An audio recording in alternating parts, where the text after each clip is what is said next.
Hello everyone, my name is Holly and I'm super pumped about today's video because I'm sharing a stack of books with you that I have read within the last year or two, but they're not just any books. They are indie fantasy, so not traditionally published, and I think they are very underrated and absolutely worth your time to check out. A few of these I have read within the last year and I never actually did an official review for them. You all know how I was mentally in 2023, pretty much all of 2023, so this video is kind of remedying that. So if you love the big names in fantasy such as, I don't know, like Joe Abercrombie, Patrick Rothfuss, Scott Lynch, Brandon Sanderson, Fonda Lee, you will love these lesser known names as well. And you get to expand your fantasy knowledge and pick up a few of these great books this year. I highly recommend it. I kind of have these books in order, so I am going to start with The Hero Interviews. This kind of is like blending in with my background, but it looks like this. This one was so fun and it's so different than anything that I've read. The most immediate thing you notice when you start reading this is the unique way that it's written, as the title kind of gives it away. It's literally written in an interview-like format, which made it honestly a really fast read for it being such a freaking chunker. I love my big fantasy, especially when it's something published by Orbit, my favorite publisher if you couldn't tell. But when it comes to an author I'm so unfamiliar with, it can worry me a little bit, but no issues here. First off, this is one of the coolest covers. All the detail in it is so cool. The artist did an amazing job. Actually, I feel like that's a trend in indie fantasy in my opinion. I think they have some of the best top tier covers. They are so eye-catching and they're always so different. It just feels like they pour more of their heart and soul into deciding what their book is going to look like. I know I would if I was publishing something myself. But yeah, honestly, all of these covers are amazing. So this is like if Terry Pratchett wrote a D&D campaign.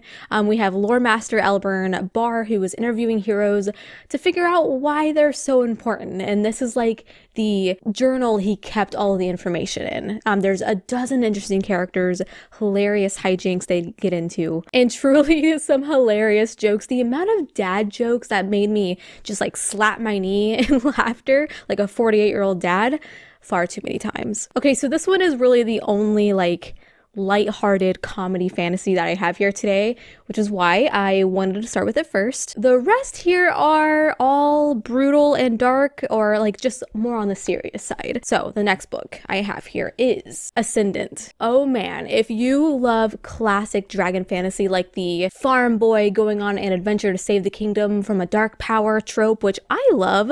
By the way, that trope gets dragged in the mud, I feel like, because it gets used too often, but I find that kind of fantasy very homey, and that's exactly how Ascendant made me feel, just at home. And you can't deny that those types of books are always good. Bonus with this one is it's such a fun, well-written story, and it's a trilogy, so all 3 books are out. A novella just came out for it actually, which you'll see in my next unboxing video.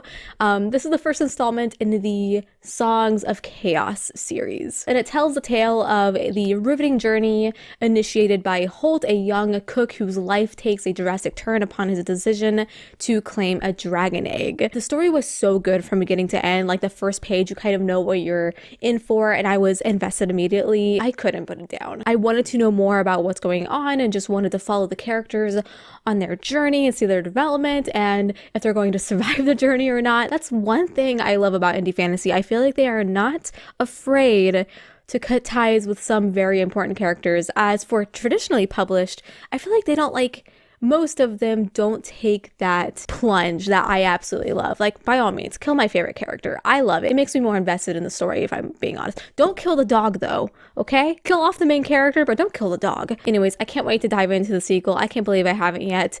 I can't wait to see what happens next. So if you love dragon writing, epic fantasy with a sprinkle of progression fantasy, my voice cracked, sorry, then this series is for you, because the companionship between writer and dragon, as you can see on this cover here, is second to none. And then I have Ringlander. This is a book that I had seen floating around Twitter. I'd come across it on my feed from fellow reviewers, and I was always enamored by the cover and was thrilled when the author gave me the opportunity to read it last year. I believe it was last year. Oh my gosh, was it 2022? Oh God, I don't remember. Anyways, it was such a vibrant and unique story. The cover truly does give you exactly what it's showing. It's set in a world where holes are beginning to tear between worlds, kind of like Kingdom Hearts in a way. We follow Kira, also from Kingdom Hearts. Wow. I didn't notice this connection, who is trying to find her missing brother, and her search takes her far and wide, and she journeys from her very freezing home to a bustling city and other places as well, but it's just like a very drastic change in location, and you get the best of both worlds. But reality begins to tear, and she has to fight and survive. This is a book worth savoring. The world is sprawling and enthralling and packed with dynamic characters. Definitely something to check out if you're looking to get lost in a big, detailed world that is easy to visualize, and it really feels like you're there. Also, that book's really heavy, and wow, my hand hurts now. Up next, The Hellborne King.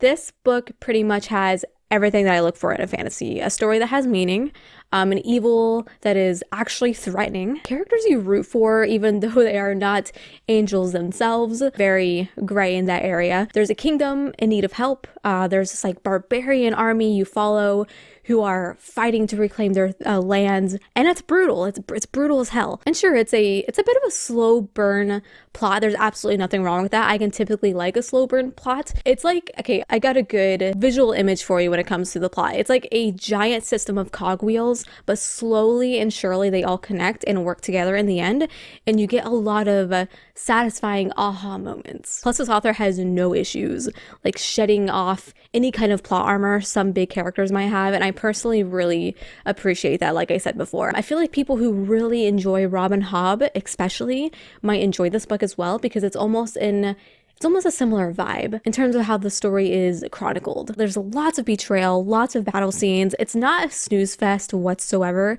even with the slow burn plot. It's a great, enjoyable read, and there are 3 books out in the series, so you can continue with the story immediately. And it's a chonker as well, so plenty of story to enjoy. Also, what I love is that the author kind of looks like a member of Lamb of God, and I love that.